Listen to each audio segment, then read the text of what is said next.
श्री कृष्ण कहते हैं कि जीवन के हर दुख का एक ही उपाय है, समर्पण। जब मनुष्य अपने अहंकार, अपनी अपेक्षाओं और अपने परिणामों की चिंता को छोड़कर पूरी तरह ईश्वर में समर्पित हो जाता है, तब उसका हर दुख शांति में बदल जाता है। दुख तब जन्म लेता है जब हम जीवन को अपनी इच्छा के अनुसार चलाना चाहते हैं, जब हम हर परिस्थिति पर नियंत्रण रखना चाहते हैं। लेकिन जब हम यह स्वीकार कर लेते हैं कि हर घटना किसी गहरे उद्देश्य के तहत हो रही है, तब दुख देता है। श्री कृष्ण गीता में कहते हैं कि जो कुछ घट रहा है वह ठीक ही घट रहा है, जो घट चुका है वह भी ठीक था, और जो घटेगा वह भी उचित ही होगा।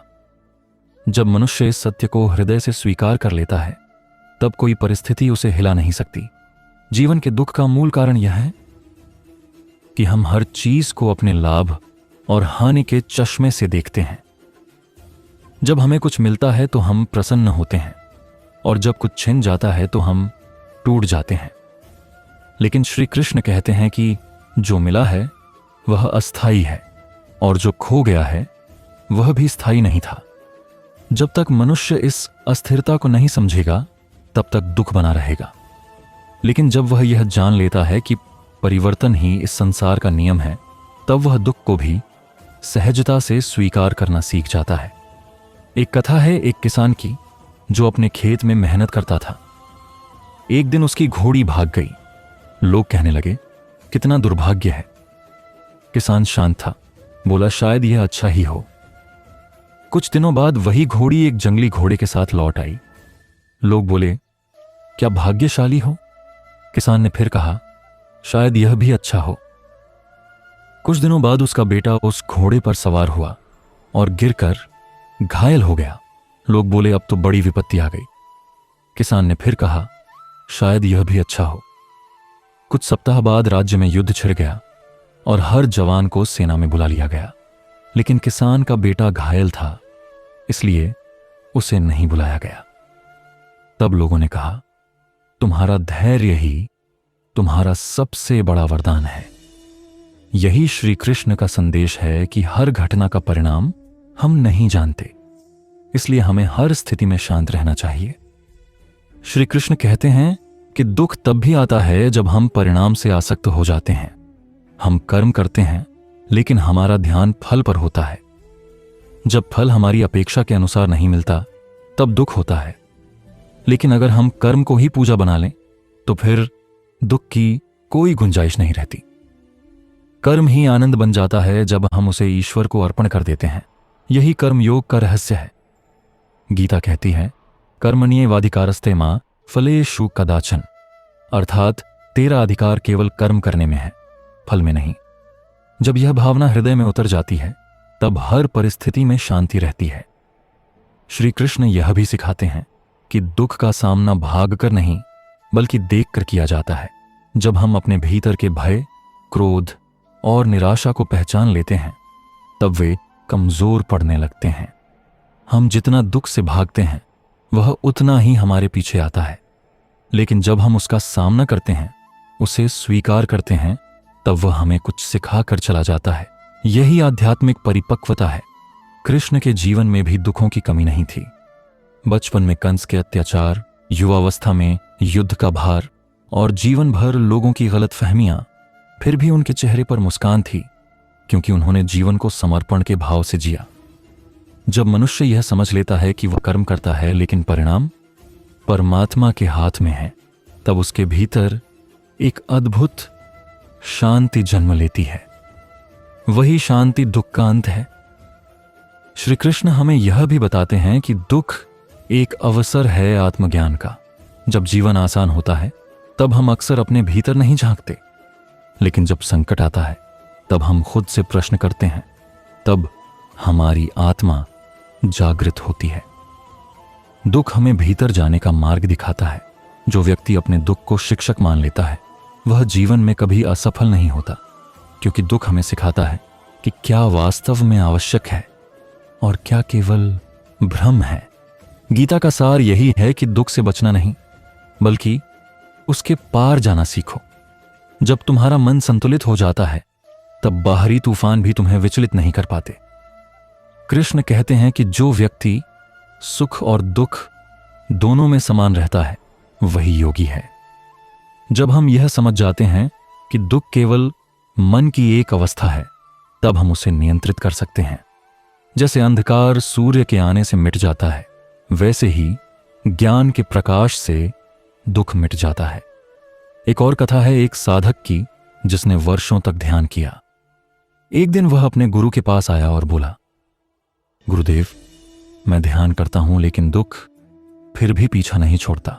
गुरु मुस्कुराए और बोले, तू ध्यान में दुख से मुक्त होना चाहता है, परंतु ध्यान दुख से भागने का मार्ग नहीं, उसे समझने का मार्ग है।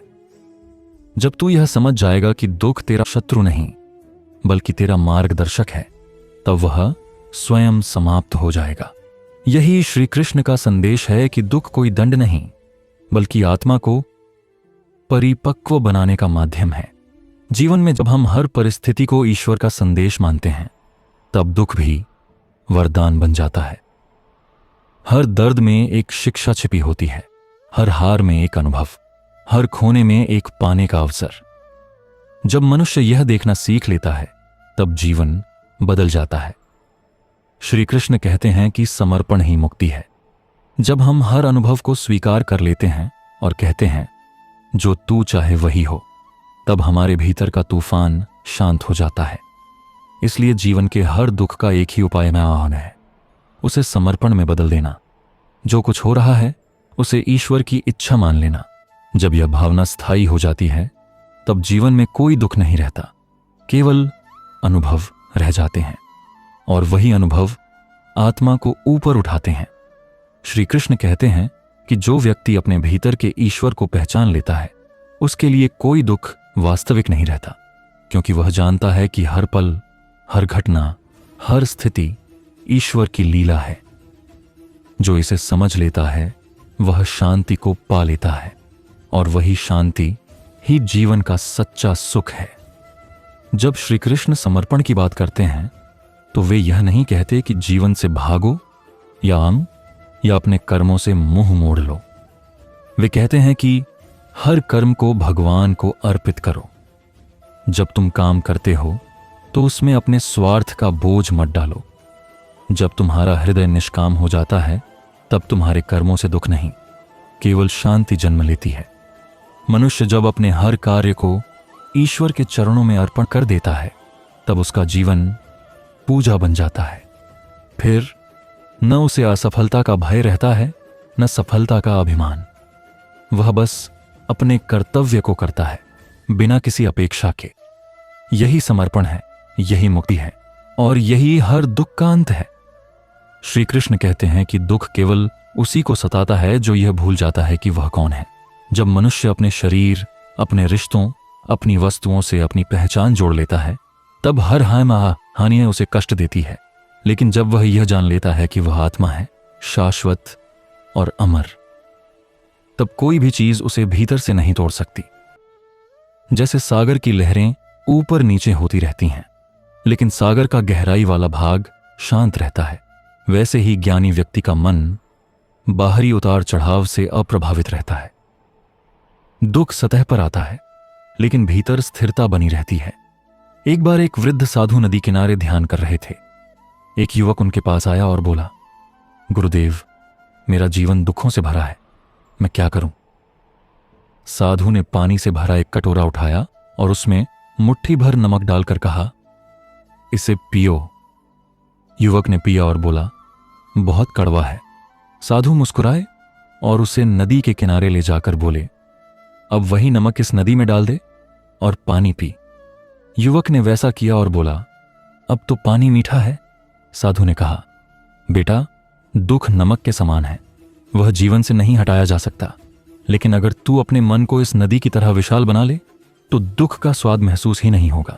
यही श्री कृष्ण का उपदेश है। जीवन में दुख रहेगा, लेकिन अगर तुम्हारा मन व्यापक और शांत है तो कोई पीड़ा तुम्हें नहीं छू सकती। श्री कृष्ण कहते हैं कि दुख का सबसे बड़ा कारण है अपेक्षा। जब हम दूसरों से, संसार से, परिस्थितियों से कुछ पाने की आशा करते हैं, तब निराशा जन्म लेती है।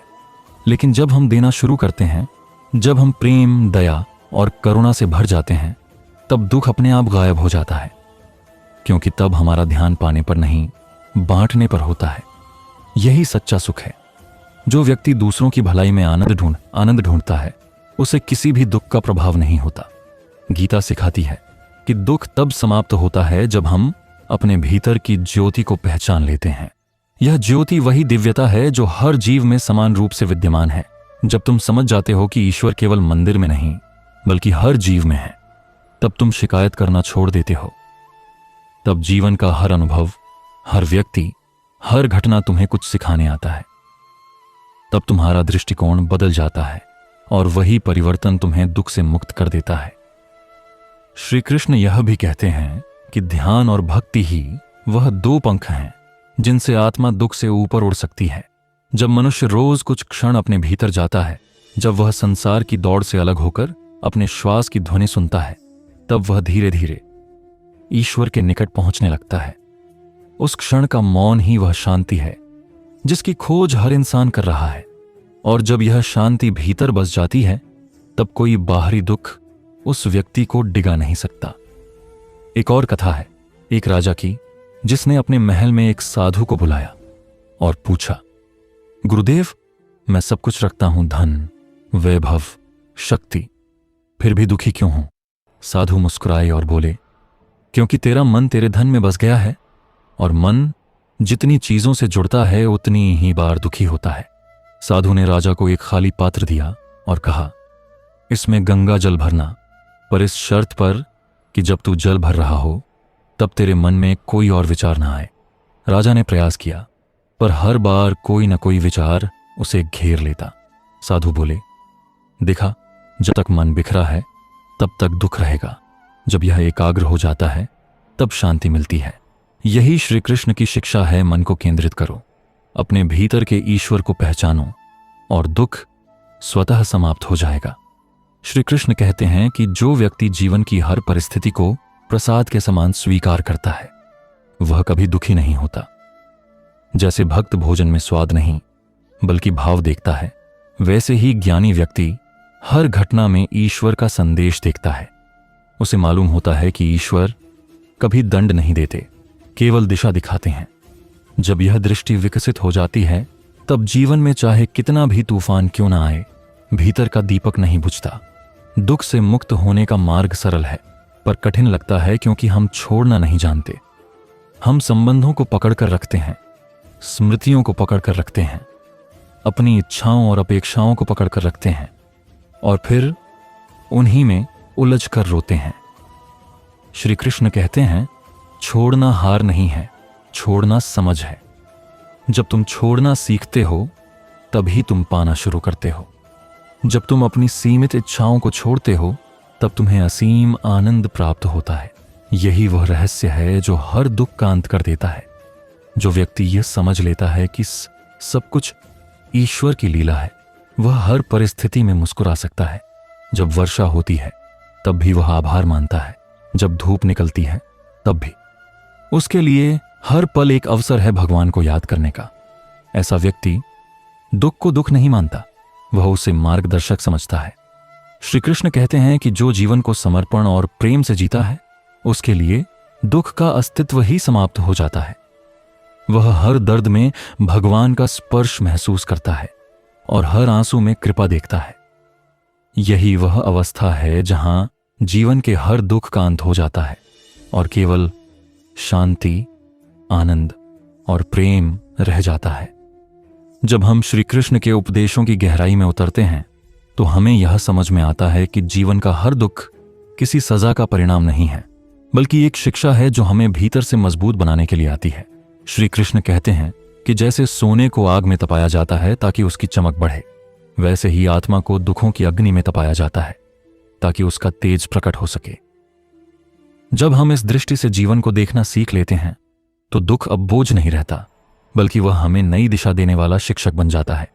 गीता में श्री कृष्ण अर्जुन से कहते हैं कि मनुष्य को हर परिस्थिति में संभाव रखना चाहिए। संभाव का अर्थ है, सुख आए तो वह तुम्हें उड़ा न ले जाए, दुख आए तो वह तुम्हें तोड़ न दे। जो व्यक्ति अपने मन को दोनों से समान रखता है, वही जीवन के सागर में स्थिर नाव की तरह चलता है। जब हम अपने मन को इस स्तर तक शांत कर लेते हैं कि किसी भी परिस्थिति में हमारी आस्था नहीं डगमगाती, तब दुख हमारे जीवन में प्रवेश ही नहीं कर पाता। एक बार एक बालक ने अपने गुरु से पूछा, गुरुदेव, जब जीवन में बार बार परेशानी आती है तब भगवान कहाँ होते हैं? गुरु ने मुस्कुराते हुए उसे अपने साथ खेत में ले गए और कहा, देखो, यह किसान अपने खेत में हल चला रहा है। जब वह हल चलाता है तो मिट्टी बिखरती है, जमीन पलट जाती है, बीज अंदर चला जाता है। उस समय खेत को लगता है कि सब नष्ट हो गया, लेकिन कुछ दिनों बाद वही बीज अंकुरित होता है और जीवन बन जाता है। बेटा, जब भगवान तुम्हारे जीवन की मिट्टी को उलटते हैं तब वे तुम्हें नष्ट नहीं कर रहे होते, बल्कि तुम्हारे भीतर नए जीवन का बीज बो रहे होते हैं। यही श्री कृष्ण का संदेश है कि हर दुख के पीछे कोई गहरा उद्देश्य छिपा है, बस हमें उसे देखने की दृष्टि चाहिए। श्री कृष्ण हमें यह भी सिखाते हैं कि दुख से मुक्ति कर्म छोड़ने में नहीं, बल्कि कर्म करते हुए भक्ति बनाए रखने में है। जब मनुष्य हर कार्य में भगवान को साथी मान लेता है तो फिर कोई कार्य भारी नहीं लगता। जब हम अपने काम को पूजा बना लेते हैं तब जीवन का हर क्षण पवित्र हो जाता है।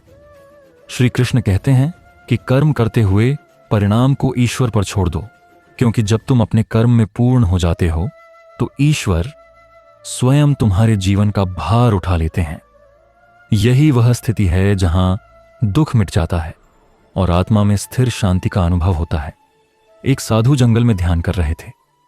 कई वर्ष बीत गए और उन्होंने ईश्वर से कहा, प्रभु, मैंने सब कुछ त्याग दिया, फिर भी मन में शांति क्यों नहीं आती? तभी एक छोटी चिड़िया पास में आकर अपने बच्चों को दाना खिलाने लगी। साधु ने उसे देखा और समझ गए कि वह चिड़िया भी हर दिन परिश्रम करती है, लेकिन वह न चिंता करती है न दुखी होती है। वह बस अपना कर्तव्य निभाती है और ईश्वर पर विश्वास रखती है। साधु की आंखों में आंसू आ गए। उन्होंने कहा, अब समझा प्रभु, दुख तब तक रहेगा जब तक मनुष्य नियंत्रण अपने हाथ में रखना चाहता है। जब वह सब तुम्हें सौंप देता है तब शांति स्वतः आ जाती है। यही श्री कृष्ण का सच्चा संदेश है, तू कर्म कर लेकिन फल की चिंता मत कर। गीता का यह ज्ञान केवल युद्ध भूमि के लिए नहीं, बल्कि हर उस व्यक्ति के लिए है जो अपने भीतर के संघर्ष से गुजर रहा है। श्री कृष्ण सिखाते हैं कि जीवन का असली युद्ध बाहर नहीं, भीतर होता है। हमारा क्रोध, भय, ईर्ष्या, लोभ, यही असली शत्रु हैं। जब मनुष्य इन पर विजय पा लेता है तब कोई दुख उसे बांध नहीं सकता। श्री कृष्ण कहते हैं कि जिसने अपने मन को जीत लिया उसके लिए सुख दुख, सफलता असफलता, सम्मान अपमान सब समान हो जाते हैं। और यह समानता ही वह कुंजी है जो हर पीड़ा का ताला खोल देती है। एक और प्रसंग आता है जब अर्जुन निराश होकर कहता है, मेरा मन स्थिर नहीं होता, वह चंचल है, बलवान है, उसे रोकना कठिन है। तब श्री कृष्ण कहते हैं, निःसंदेह मन चंचल है, परंतु अभ्यास और वैराग्य से उसे वश में किया जा सकता है। यही उपाय हर दुख के लिए भी है। जब हम अभ्यास करते हैं कि हर परिस्थिति में शांत रहना है, हर अपमान में विनम्र रहना है, हर कठिनाई में धैर्य रखना है, तब धीरे धीरे मन प्रशिक्षित हो जाता है। और जब मन शांत हो जाता है तब दुख समाप्त हो जाता है। श्री कृष्ण कहते हैं कि जीवन एक यात्रा है, मंजिल नहीं। जो व्यक्ति हर पल को ईश्वर की इच्छा मानकर स्वीकार करता है वही वास्तविक आनंद का अनुभव करता है। जब हम शिकायत करना छोड़कर आभार व्यक्त करना शुरू करते हैं तब दुख का अस्तित्व मिट जाता है, क्योंकि दुख तब तक रहता है जब तक हम वर्तमान क्षण को अस्वीकार करते हैं। जब हम जो है उसे पूर्ण स्वीकृति से स्वीकार करते हैं तब जीवन प्रसन्न हो जाता है। सच्चाई यह है कि हर दुख के पीछे भगवान की कृपा छिपी होती है। जब कोई दरवाजा बंद होता है तो कोई नया मार्ग खुलने वाला होता है। श्री कृष्ण कहते हैं कि जिस पर ईश्वर की दृष्टि होती है उसके जीवन में चाहे जितने तूफान आए वे उसे तोड़ नहीं सकते, बल्कि ऊंचा उठाते हैं। इसलिए जब भी जीवन में कठिनाई आए यह मत कहो क्यों मेरे साथ, बल्कि यह कहो, प्रभु इसमें भी कोई भलाई होगी, मुझे बस वह देखने की शक्ति दो। यही दृष्टिकोण हर दुख को वरदान में बदल देता है। श्री कृष्ण के उपदेश हमें यह सिखाते हैं कि दुख का अंत बाहर नहीं, भीतर है। जब मनुष्य अपने भीतर भगवान को पहचान लेता है, तब कोई भी दुख उसे हिला नहीं सकता। तब जीवन उसके लिए केवल घटनाओं का क्रम नहीं, बल्कि एक पवित्र यात्रा बन जाता है। वह जान जाता है कि हर क्षण उसे उसके परम लक्ष्य ईश्वर से मिलन की ओर ले जा रहा है। और जब यह ज्ञान स्थिर हो जाता है, तब जीवन के सारे दुख खुलकर केवल शांति, प्रेम और आनंद में बदल जाते हैं। यही श्री कृष्ण का अमृत संदेश है। हर दुख में भी भगवान का प्रकाश देखो, क्योंकि वही प्रकाश तुम्हें अंधकार से पार ले जाएगा। जब मनुष्य यह समझ लेता है कि हर दुख, हर संघर्ष, हर चुनौती ईश्वर की बनाई हुई एक प्रक्रिया है, तब उसका दृष्टिकोण पूरी तरह बदल जाता है। श्री कृष्ण कहते हैं कि संसार में कोई भी परिस्थिति स्थायी नहीं है। सुख भी बीत जाता है, दुख भी बीत जाता है।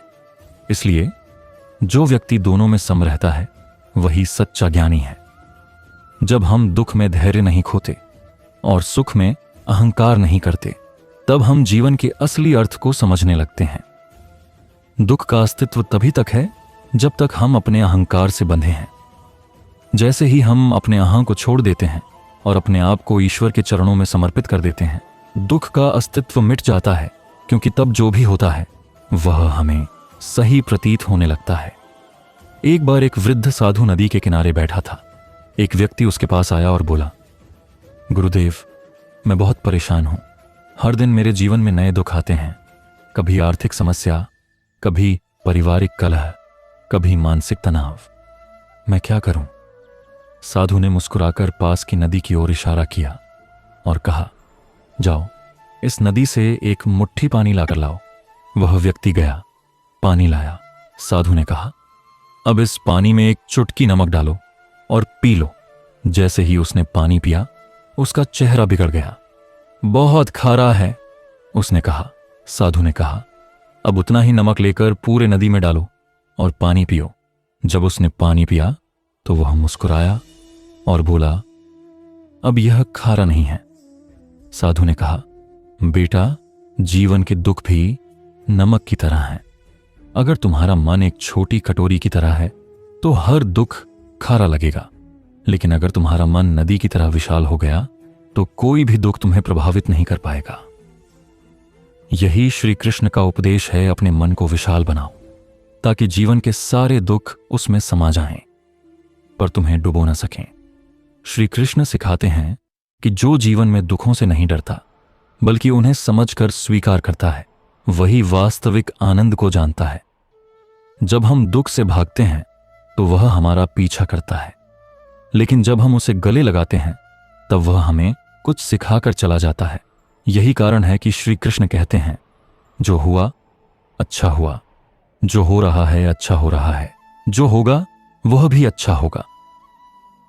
यह वाक्य केवल एक उपदेश नहीं बल्कि जीवन जीने की कला है। जब हम हर परिस्थिति में अच्छाई देखने लगते हैं, तब मन का बोझ स्वतः उतर जाता है और भीतर एक गहरी शांति उतर आती है।